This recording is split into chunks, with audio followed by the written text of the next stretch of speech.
pour vous dire tout. Merci de rester à notre compagnie pour la seconde partie de New World Forum. Nous parlons cette semaine de gouvernance et de finances locales avec deux spécialistes de la question. Boniface Agoudavi, expert en finances locales, qui vient de publier Éthique professionnelle et gestion des finances locales aux éditions universitaires européennes. Avec lui, Koumichak Panja, contrôleur financier, directeur du cabinet Factoriel. À la fin de la seconde partie, de la première partie précisément, nous étions en train de parler de passation de marché. Et au niveau local, Monsieur Agoudavi, est-ce que le corpus législatif et tout est en place aujourd'hui pour une fluidité des opérations de passation de marché? Merci. Ça ne peut pas être complètement... Les œuvres humaines ne peuvent jamais être complètement au point. Mais le degré, le niveau actuel, nous pouvons dire que ça va mieux. Ça va mieux. Maintenant, il faut les hommes et les femmes qui vont être imprégnés de la chose pour passer réellement à cette gestion. Mais tout en sachant que depuis 2016, nous avons déjà commencé à former les acteurs en la matière. Avec l'appui de la coopération allemande, GIZ, nous avons fait tant de formations, que ce soit au niveau régional à Thiévié, où nous avons parlé de la gestion budgétaire, à Dapaon, nous avons également fait cette gestion budgétaire. À Sokoré, on a parlé des recettes, comment engranger les recettes. Et à Palimé, on a formé en ce qui concerne la comptabilité des collectivités locales. Donc, on a déjà formé les acteurs de ce domaine-là avant que les élections-là ne commencent. Donc, c'est du nouveau personnel qui sera déployé dans les mairies pour la gestion des collectivités locales. Ça veut dire que le travail est à refaire. Non, ce n'est pas des nouveaux. Ce n'est pas encore des... Ce ne sont que des élus qui seront peut-être des nouveaux. Mais ceux qui travaillaient déjà là-bas, les institutions sont déjà là. Ceux qui exécutaient les fonctions appropriées sont là. C'est eux qu'on a formés. Donc, quand les élus vont arriver, les élus, on pourra également leur donner de la formation. Parce qu'aujourd'hui, le chantier est très grand. Imaginez qu'aujourd'hui, nous sommes à 117 communes. Alors que dans le temps, on parlait de 21 communes. Plus les préfectures. Et que c'est par rapport à cela que nous avons donné les formations. Mais aujourd'hui, avec les nouvelles structures qui seront créées par rapport à ces communes-là, il faudra encore multiplier les formations. Et c'est pourquoi on lance également l'appel à la société civile. Moi, je mets beaucoup l'accent sur la société civile. Puis c'est eux, les responsables de ces sociétés civiles-là, qui vont pousser les élus à bien travailler. C'est eux qui connaissent leurs droits. Qu'est-ce qui va se faire dans leur localité? C'est eux qui connaissent bien leur milieu et leurs besoins. Et il y a tant de procédures qu'il faudra adopter pour pousser ces élus-là à bien faire. Et ne pas rester les bras croisés. Et quand ils vont faire quelque chose, nous voulons marcher. Nous voulons marcher. Non. Non.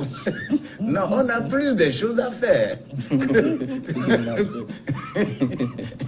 Il faut que nous sensibilisons les uns les autres et nous les informons, nous les formons, nous les sensibilisons pour qu'ils soient efficaces et pousser nos élus à bien travailler. Oui, Monsieur Panja, en matière de passation de marché sur tout public, qui sont ceux qui doivent maîtriser les tests?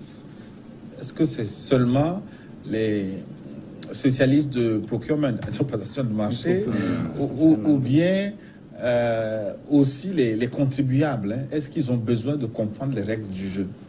Bon, les contribuables ont besoin de, pas de maîtriser, mais de comprendre. Ceux-là qui sont concernés directement, c'est les autorités contractantes, c'est-à-dire l'État et à travers ses différents démembrements et les opérateurs économiques.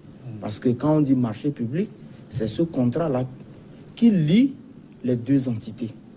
Mais du moment où les deux entités-là ont des comptes à rendre aux citoyens, le citoyen aussi doit pousser sa curiosité pour en savoir. C'est de ce côté-là qu'il est concerné. Sinon, d'une façon basique, c'est les opérateurs économiques qui doivent s'y connaître pour pouvoir aller à cette compétition, c'est-à-dire à cette concurrence-là pour pouvoir gagner les marchés. Et également les entités de l'État et les membres qui siègent dans les commissions de passation, comme dans les commissions de contrôle, qui doivent également maîtriser pour pouvoir jouer à l'arbitrage afin de sélectionner d'une façon correcte les soumissionnaires qui doivent exécuter les marchés. Voilà. Aujourd'hui, est-ce que vous pouvez dire, avec les tests qui sont en vigueur au Togo, qu'en matière de passation de marché, il y a une égalité de chance pour tous les soumissionnaires? Et la loi sur la passation des marchés a été bien claire. Cette loi repose sur un certain nombre de principes. Et parmi ces principes-là, il y a l'égalité de tous les soumissionnaires dans le cadre de la mise en œuvre de la procédure. En termes d'information, en termes de documents à fournir, tous les soumissionnaires sont mis sur le même pied d'égalité. Et la loi est allée beaucoup plus loin. Pas seulement la loi, il y a d'autres textes qui vont encore plus loin en donnant la possibilité aux soumissionnaires de faire des recours et des recours au niveau de l'ARMP, l'autorité de régulation des marchés publics. Donc quand vous parlez de mettre les gens sur le même pied d'égalité, je crois que sur le plan des textes, beaucoup d'efforts ont été faits et le dispositif juridique, il est là, il est complet. Même si il y a des améliorations à faire, c'est parce que c'est des tests et lorsque la réalité bouge, il faut bouger les tests pour les adapter à la réalité. Ça ne veut pas dire que les textes n'étaient pas bien. Donc, en termes d'égalité, je pense que c'est bon. Maintenant, il faut faire en sorte que ceux-là qui aiment passer au travers des mailles, que le dispositif également qui est mis sur pied puisse s'appliquer à eux. Voilà. Moi, j'ai l'habitude de dire à mes étudiants que si quelqu'un brûle le feu rouge, ce n'est pas le feu rouge qu'on met en cause, c'est la personne. Ce n'est pas le feu rouge qui est le problème, mais c'est la personne. Monsieur Agoudavi, maintenant au niveau local, est-ce que la passation du marché constitue un instrument efficace et je vais dire même suffisant pour lutter contre la corruption, pour éviter les problèmes Vous savez, les tests, tous les tests qu'on prend, ce sont des tests qui concernent tout le monde. Quand on prend un décret, vous allez voir la part des gouvernants dedans, la part des opérateurs économiques dedans, la part de la société civile dedans, la part de tout le monde est dedans. C'est parce que nous refusons d'être informés.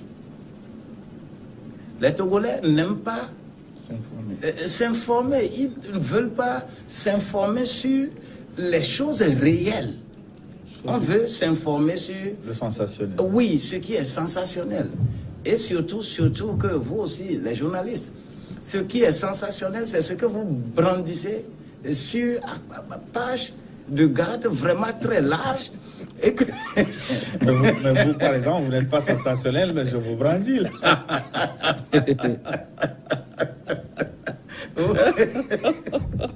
Vous voyez un peu. Donc c'est pour nous dire que tout ce qui est pris comme loi, une loi prise, un décret signé, comporte tous les volets, les acteurs, des acteurs qui doivent œuvrer en ce sens-là. Pour cela, les tests sont là. Mais la question qui a été posée, est-ce que ces tests-là suffisent pour mettre de l'ordre dans la passation des marchés au niveau des collectivités locales? Là, il y a une question de personne également. Et c'est cette question de personne que nous abordons ici. Le savoir, les Togolais, ils sont impeccables. Le savoir-faire, ils sont très, très impeccables. Le savoir-faire, vous sûr? Oui, mais le savoir-être devient un problème pour nous. Est-ce qu'on peut savoir-faire sans savoir-être? Bien sûr. Pourquoi pas? C'est les 3 éléments de la compétence.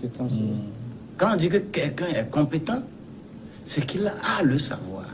Et le savoir, là, on est présumé avoir le savoir si on brandit le diplôme. On est présumé qu'on a le savoir. Mais le savoir-faire, il faut te voir en acte. Mais quand vous n'arrivez pas à appliquer cela, vous n'avez pas le savoir-faire. On a le savoir-faire, mais le côté comportemental vient détruire les deux. Toujours. Ah, en tout cas, moi, je suis pasteur, n'est-ce pas? Alors, c'est quoi le problème? Si, demain, on m'appelle pasteur, et tu sors, tu vas, par exemple, à Miami, dans la nuit, et tu me vois en train de sautiller avec les petites filles là-bas, est-ce que je suis encore pasteur? Il n'est pas interdit au pasteur de danser. Hey! Ça va compromettre votre savoir-faire à l'église. Oui, ça compromet immédiatement mon savoir et mon savoir-faire. Oui, tout ce que je démontre que je suis là, ça vient annuler tout ça là. Oui, mais pasteur, pourquoi le comportement pose problème? Le savoir-être pose problème spécifiquement alors que vous enseignez beaucoup l'éthique dans vos églises. C'est chez nous qu'il y a des églises à tous les coins de rue. Oui, tout à fait. Ce n'est pas tous ceux qui viennent à l'église qui sont enfants de Dieu.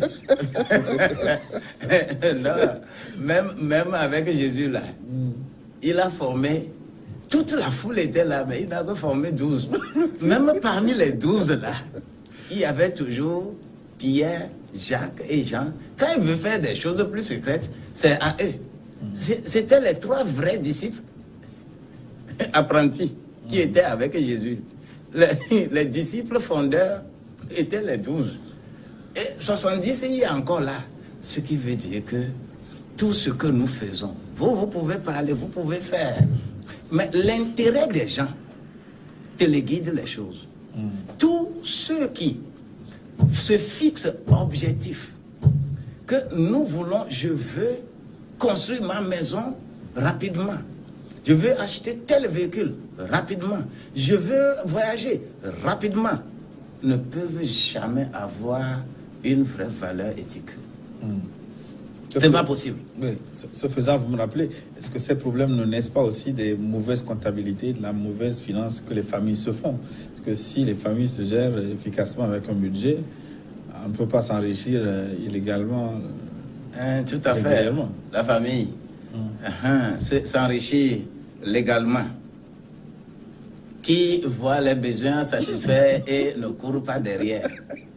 Qui voit aujourd'hui les jeunes qui sont beaucoup plus infiltrés dans des loges, ainsi de suite, dans des sectes pernicieuses, pour avoir rapidement de l'argent. C'est vous qui le dites? Parce oui. Que je vois des gens dans des sectes qui ne sont pas aussi riches que ce que vous dites. Non, ça dépend de ton objectif. Oui, mais... Les gens vont dans des sectes, pas seulement des richesses financières, mais ils vont pour autre richesse. Mais bon, ça, parce que vous n'êtes pas des sectes, on ne pourra pas en débattre. En tout cas, nous avons les yeux ouverts et nous connaissons beaucoup de choses. Vous me regardez là avec 2 yeux ici, mais ce que je vois au-delà, vous ne le voyez pas. Moi, je suis un serviteur de Dieu, je suis un enfant de Dieu. Parlant de savoir, et je vois plus. Parlant du savoir-faire, je voudrais souligner également que, oui, le savoir-être, qui est le 3e pilier de la compétence d'un individu tire le plus souvent sa solidité de l'éducation, peu importe qu'on dise que ce soit l'éducation religieuse, l'éducation à l'école, et le comportement de tous ceux qui l'entourent. Ça, c'est un aspect. L'autre aspect, c'est que le savoir-être aussi peut être imposé par les sanctions que la communauté ou bien l'organisation dans laquelle vous travaillez, les sanctions qu'on prend à l'encontre de X peut donner un bon savoir-être à Y. Donc, lorsque vous évoluez dans un contexte où certains posent un certain nombre d'actes et ils ne sont pas sanctionnés, petit à petit, ceux-là qui étaient bien éduqués et qui ne le faisaient pas auparavant peuvent être tentés. Si eux-mêmes, ils n'ont pas une certaine autodiscipline, ils finissent par rentrer dedans. Donc, le savoir... Les revers de l'impunité. Voilà, ce sont les revers de l'impunité. Donc, au sein des organisations, il faut vraiment qu'il y ait une certaine discipline. Et au-delà de la discipline volontaire, il faut discipliner les gens. Ceux-là qui ne veulent pas aller dans le sens on prend par exemple le cas des manuels des procédures, il faut taper sur leurs doigts. Il faut les remettre dans les rangs pour leur dire, bon, voilà, ici, c'est comme ça qu'on marche. Mais est-ce qu'on peut taper sur leurs doigts si c'est le militant le plus zélé, si c'est lui qui vous aide à engranger les voix pour devenir là, maire? Dans le cadre de l'État. Soyez bénis parce que d'abord, nous avons parlé dans ce document-là l'éthique qui est valeur intrinsèque de soi. Quelle valeur je suis? D'ailleurs, vous journalistes là, vous donnez de noms à tous les ministres. Vous donnez des noms aux députés. Vous donnez des noms aux acteurs, aux DG, aux présidents des institutions. Vous avez des noms. C'est tout comme dans une classe, dans une salle de classe, du début jusqu'à la fin de l'année, les étudiants, les élèves donnent un nom à chaque professeur. Oui. Qu'on l'appelle, sans qu'il ne le sache, on a toujours donné ce nom. Ce nom-là, c'est le symbole réel de son éthique. Comment il se comporte, comment lui-même il est. C'est personnel, intrinsèque à toi, à toi-même. Mais l'éthique n'a pas encore de valeur d'exigence. C'est ta valeur, applicable à toi. Maintenant, lorsqu'on qu'il y ait des lois ou non, qu'il y ait des sanctions ou non. Oui, c'est ta valeur, c'est comme ça, c'est cette valeur que tu as. Mais maintenant, la morale devient un sens normatif. Normatif dans quel sens? Partagé par une morale, partagée par un groupe. Et vous ne pouvez pas prendre la morale dans un groupe et l'appliquer dans un autre groupe. Parce qu'eux, ils ne partagent pas cette valeur. Il y a des aliments que je mange et que les autres là ne mangent pas. Donc, on ne peut pas partager cette valeur. Mais la déontologie vient maintenant au niveau d'imposer au niveau d'une profession cette valeur-là à cette communauté.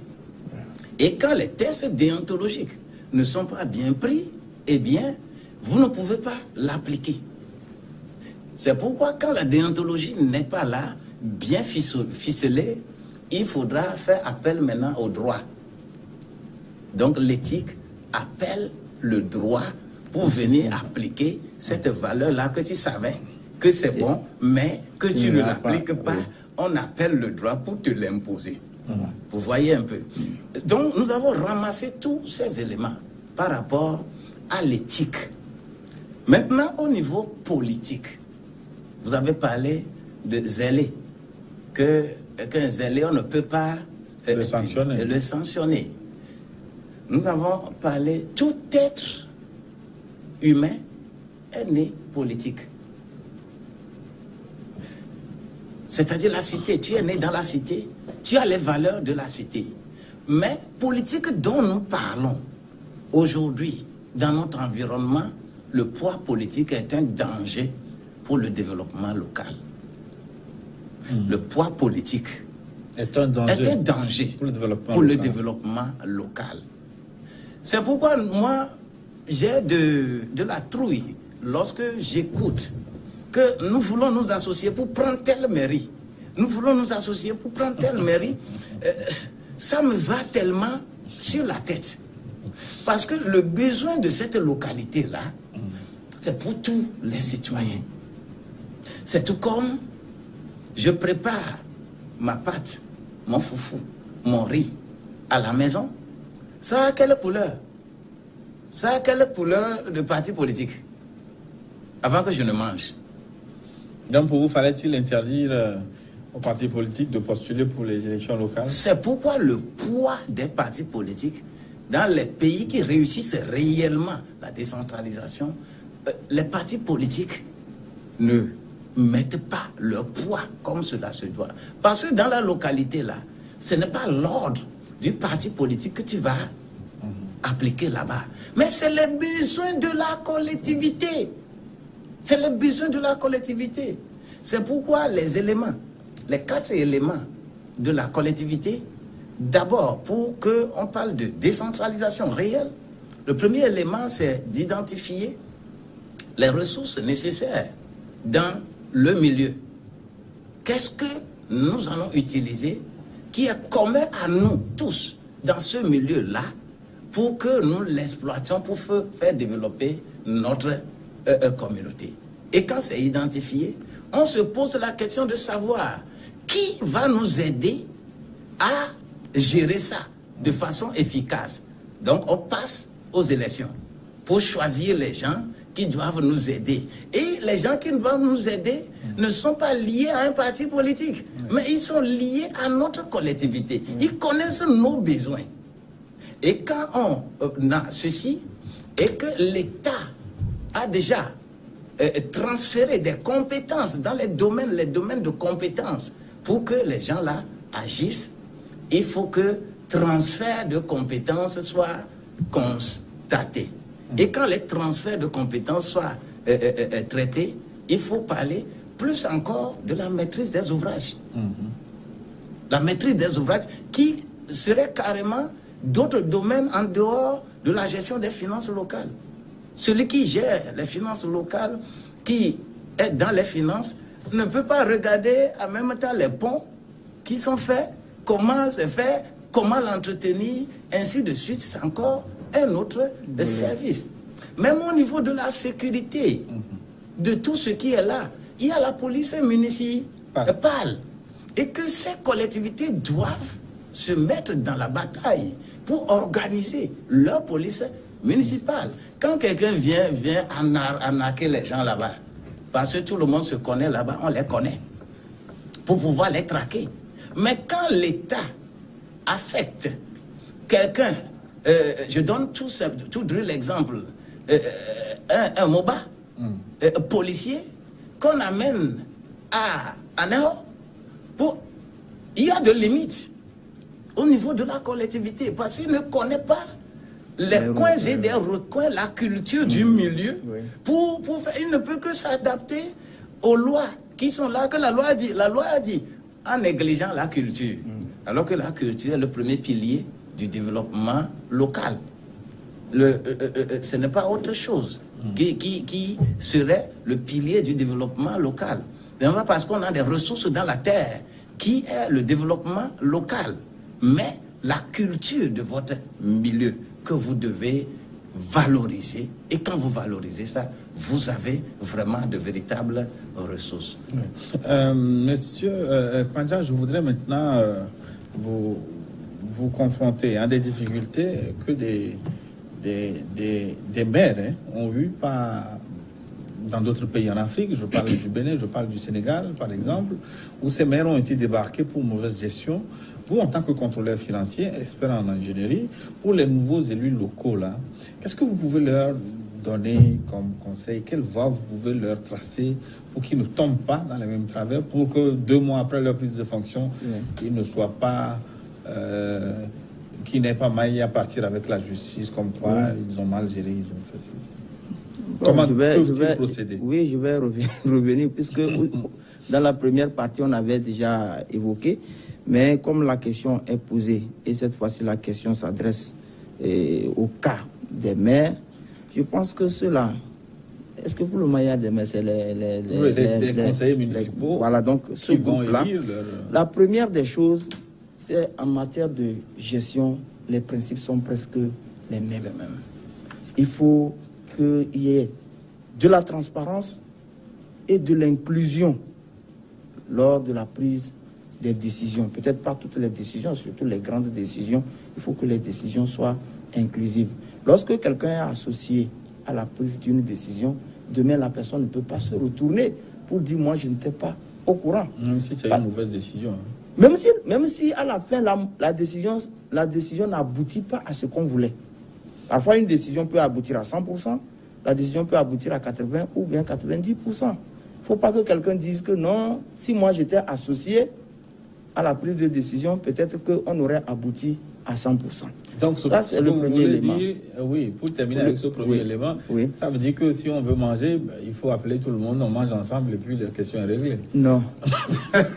si on veut donner les grandes lignes du travail, parce que on fait parfois la confusion entre le travail. Je sais que c'est pour que les téléspectateurs comprennent mieux que vous le dites. On fait la confusion entre le travail et les bénéfices, les dividendes du travail. Il faut d'abord définir les règles claires sur le travail. Et en même temps, au cas où le travail que nous sommes en train de faire, s'il advenait des résultats positifs et qu'il y a des retombées, les règles claires également là-bas sur comment ces retombées-là vont être redistribuées. C'est là même que ça va directement même sur le second aspect où je parle de la transparence. La transparence, c'est l'ennemi direct de la corruption. Lorsque tout est transparent, tout se fait devant, au vu au-dessus de tout le monde, les gens ne s'inquiètent même plus. À un moment donné, ils vont même laisser de vous suspecter, de vous suivre, ainsi de suite. Donc, si moi j'ai un comment conseil... en arriver à cette transparence? Il faut, comme le doyen l'a dit, il faut que les gens s'approprient des bonnes habitudes, se cultiver, chercher à savoir qu'est-ce qui est bien, qu'est-ce qui n'est pas bien, avoir un bon comportement en termes de savoir-être. Ça, c'est dans le savoir-être, ça. Vous pouvez être un bon comptable formé dans la plus grande école de comptabilité de ce monde. Vous savez et passer les écritures correctement, redresser les comptes, faire tout ce que vous voulez. Mais si en temps, on ne vous a pas appris depuis votre enfance à distinguer ce qui t'appartient de ce qui ne t'appartient pas, un jour vous allez partir avec le coffre-fort de la société. Donc le savoir-être, ça joue beaucoup. Je pense qu'ils doivent agir là-dessus, chercher à se cultiver et surtout se mettre en mémoire que de plus en plus, l'État met en place un dispositif qui permet de contrôler, même a posteriori, ce que vous avez posé comme acte aujourd'hui. Donc, pour éviter tout problème. Vous pouvez quitter votre fonction. Vous pouvez quitter la fonction, vous pouvez être rattrapé. Ah, ça c'est... Oui. Ça c'est vous, ça, les contrôleurs. En tout cas... Il y a des contrôles, par exemple, dans le cadre des marchés publics, la DNCMP a l'autorisation de faire des contrôles d'abord a priori, mais pour certains contrôles, ils interviennent a posteriori. Ils ont ce droit-là de venir dans telle entité ou telle entité pour chercher à voir est-ce que et la régularité de telle ou telle procédure est vraiment effective. Oui, mais dans le contrôle a priori, ça c'est votre dada, d'ailleurs vous êtes spécialiste du contrôle a priori, ça consiste à faire quoi? Et puis au niveau des collectivités locales, il me semble que des contrôleurs a priori seront déployés également. Hein. Qu'est-ce qu'ils vont faire? D'abord, je voudrais rappeler ceci. Dans la loi, les sanctions sont prévues pour les élus indélicats qui n'arrivent pas à respecter ce qu'on doit faire dans la gestion de la collectivité. Donc, quand on parle du cas du Bénin et autres là, la loi est très claire. Et le code pénal de 2013 au Togo vient renforcer beaucoup ces choses-là, les sanctions qui sont prévues dans tous ces domaines-là. La loi est claire là-dessus. Donc, ne pensez pas que vous êtes élu et que vous pouvez tout faire. La loi ne vous protège pas dans vos fautes. Le parti peut vous protéger, mais quand la loi vient, le parti va tourner le dos, tout simplement parce que on sait de quoi il s'agit là. Vous voyez. Le volet de la question, j'ai encore oublié un peu. Sur le contrôle a priori, parce que... Voilà. Au niveau du contrôle a priori, d'abord, mon collègue vient de dire la direction de contrôle des marchés publics, direction de passation des marchés publics, cette direction s'occupe du contrôle a priori des procédures. Des procédures de passation. Et est-ce que la procédure est respectée? Est-ce que par rapport à ce montant et la nature de cette dépense, est-ce que c'est la procédure utilisée? Donc, après avoir fait ce contrôle des procédures, leur contrôle a priori s'arrête là. Maintenant, pour rentrer dans le circuit de la dépense publique, il s'agit maintenant de la Direction nationale du contrôle financier. C'est le contrôle financier, c'est la signature du contrôleur financier qui crée la dépense de l'État. Aucun autre ministre ne peut le faire, même le ministre des Finances ne peut pas le faire à sa place. Le président de la République ne peut pas le faire à sa place. C'est lui qui crée la dépense de l'État. Et que si un supérieur hiérarchique pense que la dépense là doit être faite et que le contrôleur dit qu'il y a des séquelles, avant que le contrôleur ne signe, il n'a qu'à écrire noir sur blanc que c'est moi qui ai dit, qu'il n'a qu'à signer. Et il endosse la responsabilité. Mais c'est ce que disent les tests. Dans la pratique, est-ce que vous le faites ainsi? Bien sûr. Où ça se fait? Chez vous bien sûr. Au Togo Au Togo, ça se fait. La loi a évolué par rapport au seuil de passation. Les seuils de passation de 1971 étaient, quand c'est 3 millions, c'est un marché. Avec tout ce qu'il y a. Après, on a quitté 71, on est arrivé, je pense, à 2009 ou bien 2007, quelque chose comme ça. Le seuil de passation était allé à 5 000. 5 millions. 5 millions plutôt.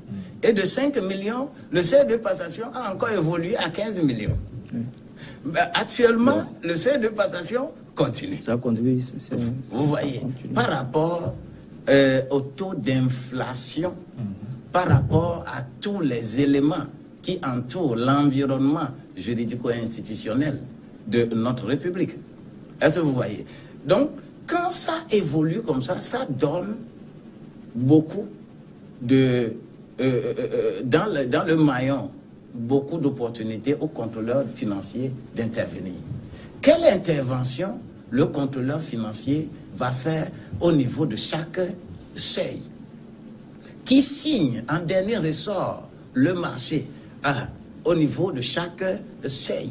Le contrôleur financier est là. Et nous le faisons. Mais est-ce que ces contrôleurs financiers ne sont pas des cailloux lancés dans les boîtes des nouveaux élus parce qu'ils n'auront pas quand même la latitude de faire tout ce qu'ils veulent là? Non, ça existait. Ce n'est pas maintenant qu'on les lance.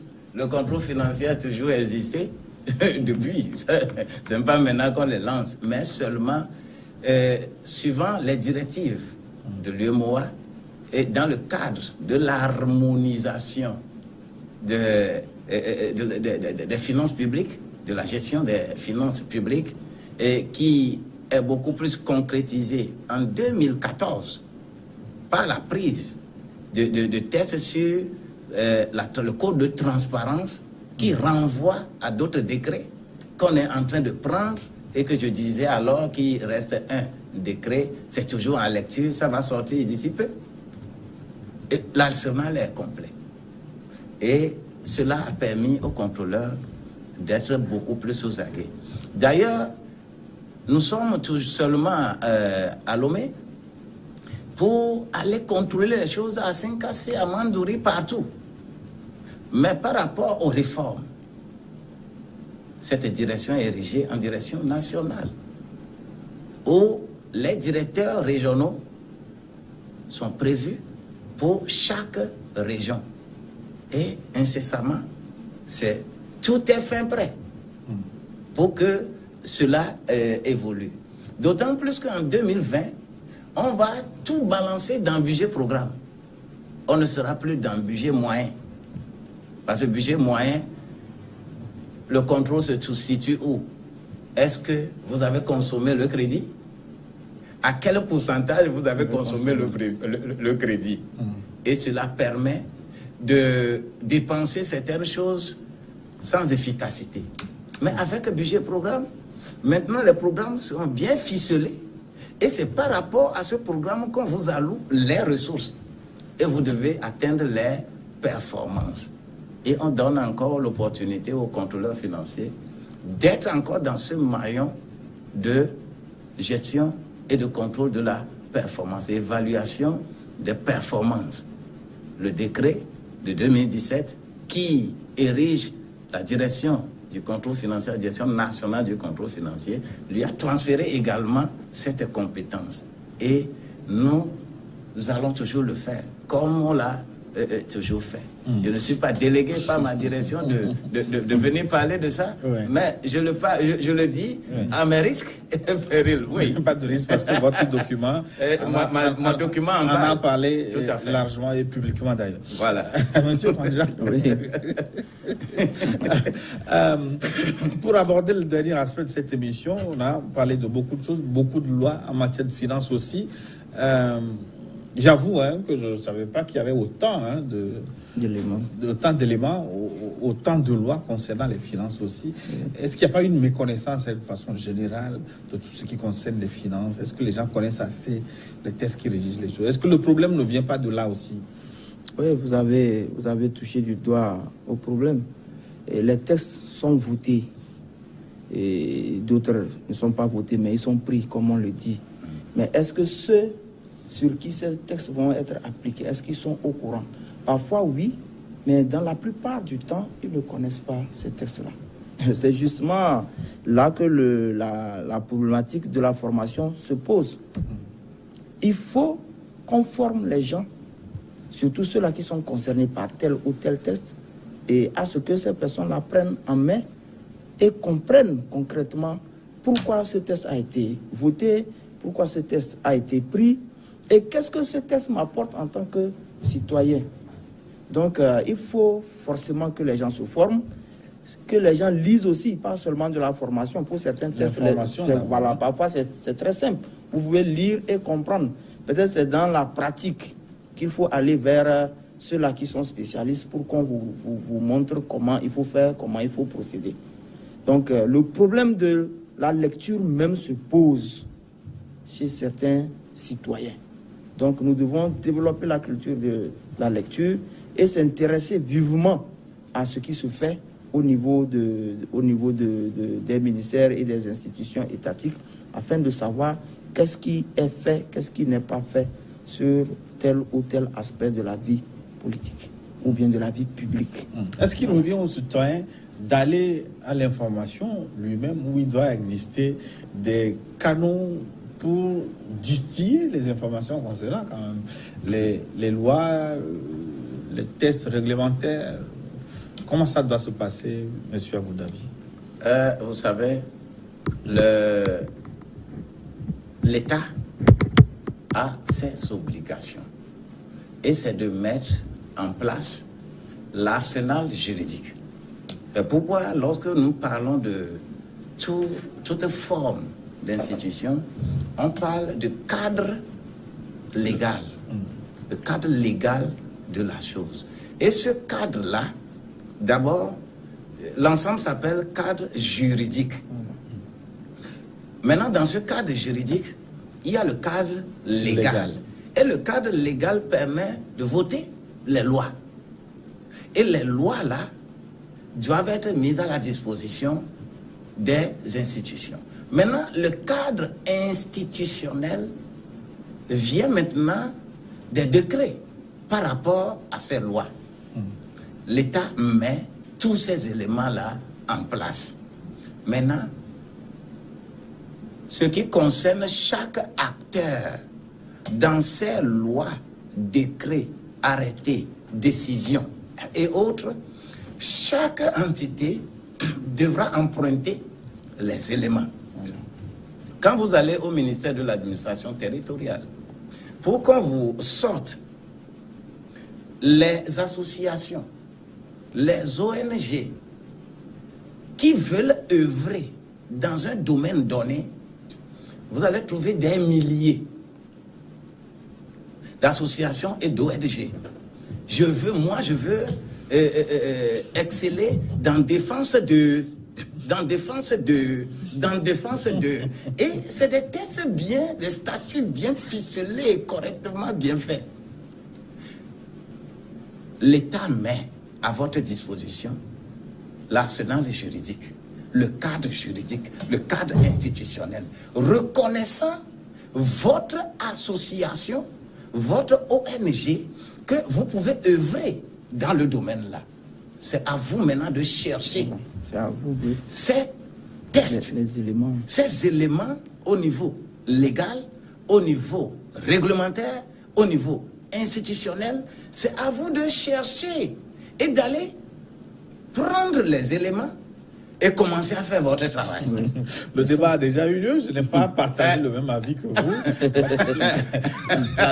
La Bible existe, mais pourquoi vous prêchez la Bible tous les jours? Vous ne dites pas aux fidèles d'aller lire Matthieu 7, verset 29. En tout cas, le débat est là. La Bible est là. Je prêche ma Bible, mais pourquoi vous la l'essentiel, quand Dieu veut te faire quelque chose, tu ne viendras pas me demander ce que je te prêche. Si tu ne le pratiques pas, Dieu ne te fera rien. Moi, je continuerai à te prêcher. Et c'est pourquoi le conseil des ministres, chaque fois, c'est hebdomadaire, n'est-ce pas? Et c'est même à la télé. Hein. À la télé. Le conseil des ministres, chaque fois, il prêche. Voilà. Chaque fois. Et c'est à la télé. Chaque fois, il dit, dans ce domaine, nous avons pris tel test. Dans ce domaine, nous avons pris tel test. Le conseil des ministres le fait tous les jours. Le conseil des ministres, il va dire que le test l'a appris et on publie ça dans les journaux. Journal officiel, la Togo Presse. Tout ça là, on publie. Pourquoi on a mis ces instruments-là en place? C'est pour que les citoyens les prennent pour faire chose. Quand nous allons à l'école, on fait les mémoires et autres. Pourquoi vous cherchez maintenant à aller chercher ces presses, à chercher ces documents-là et à puiser les éléments dedans pour développer, pour faire mémoire et être devant un jury pour défendre? Pourquoi vous le faites? Et vous ne pouvez pas le faire pour à des moments individuels et pouvoir gérer la société. L'État ne peut plus faire ce marketing au-delà de ce qu'il est en train de faire. Et nous arrivons déjà donc à la fin de nos échanges qui ont été très riches. Alors, Monsieur Koumicha Kwanja, pour finir, je voudrais que vous nous parliez un peu de votre cabinet factoriel, on l'a dit, spécialisé en matière de passation, d'exécution de règlement des marchés publics au Togo et dans l'espace UEMOA. Alors, la question que je voudrais vous poser pour finir, est-ce que dans l'espace UEMOA, où se situe le Togo aujourd'hui en matière de passation de marché par rapport aux autres pays? Est-ce que le vôtre suit le rythme en avant ou en queue de peloton? Le Togo suit le rythme. Le Togo suit le rythme. Je ne peux pas dire que tout est nickel.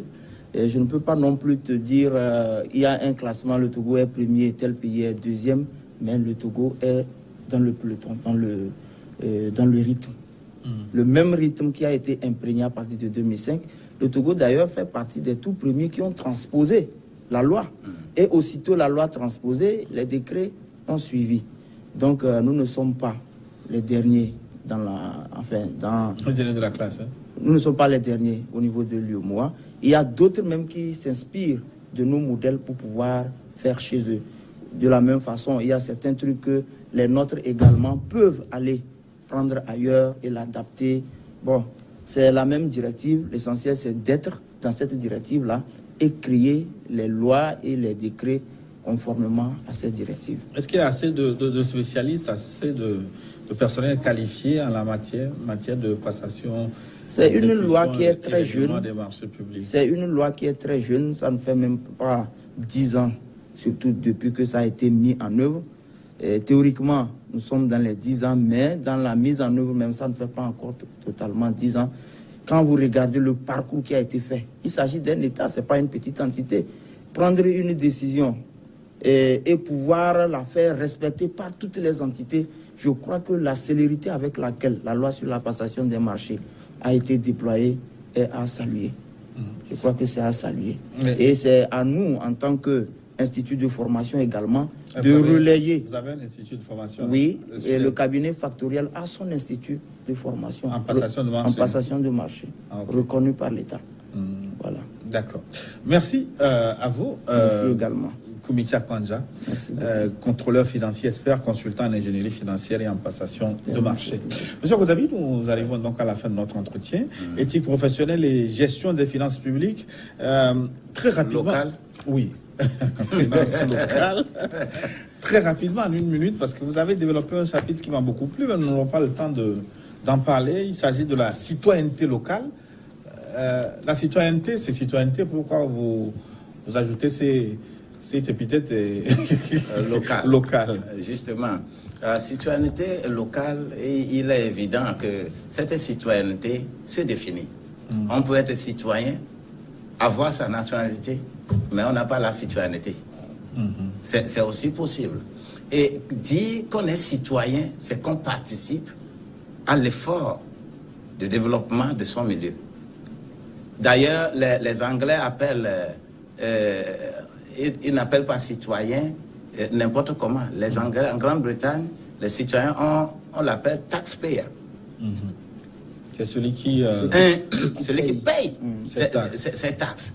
Taxpayer. C'est comme ça qu'on appelle citoyen en Angleterre. Si le citoyen, tu es citoyen, et quand on parle de payer les taxes, et tu es réfractaire, tu n'es pas citoyen. Nous avons mis l'accent sur cette citoyenneté parce que c'est parmi les citoyens qu'il y a les contribuables. Et ces contribuables qui doivent effectivement pousser la collectivité à faire les choses réelles, à créer des entreprises pour que nous ayons effectivement de grandes entreprises, par exemple à la carrure de Bolloré, que nous pourrons aller inquiéter les gens dans d'autres pays. Il faut que nous soyons formés en la matière. C'est pourquoi j'ai abordé ce terme de citoyenneté locale. Et c'est pousser les élus à pousser leur collectivité, leur ville, à l'image là que nous avons sur le document. Et il faut ça. Oui, ça. Si vous ne pouvez pas le faire, c'est grave. Oui. Au Singapour, c'est 20 ans. Rapidement, ils se sont développés. Oui. À Corée du Sud, c'est 20 ans. Oui. Ils sont rapidement développés. Et j'ai les modèles de tout ça là. Le Rwanda là-bas, proche de nous. Oui. Chaque élément a ses modèles. Je pose la question de savoir bientôt le Togo. Quel est le modèle togolais? Il faut que tous les experts commencent à réfléchir, à écrire sur les thématiques pour que nous ayons effectivement le modèle togolais pour que les gens viennent copier chez nous. Pourquoi pas le prochain thème de notre forum pourra être le modèle togolais. Merci à vous, Boniface Agoudavi. Vous, j'espère que vous êtes taxpayer. I am a taxpayer. Pour définir citoyen, tout à fait. De la même manière, le chrétien, lui, il va être comment payeur de dîmes. Le chrétien, c'est lui, il est inspiré. Il est payeur de dîmes. Merci. Bon. Merci à tous pour votre aimable attention. Le forum se referme dans un instant, une nouvelle édition de journal sur votre chaîne. À très bientôt. Merci.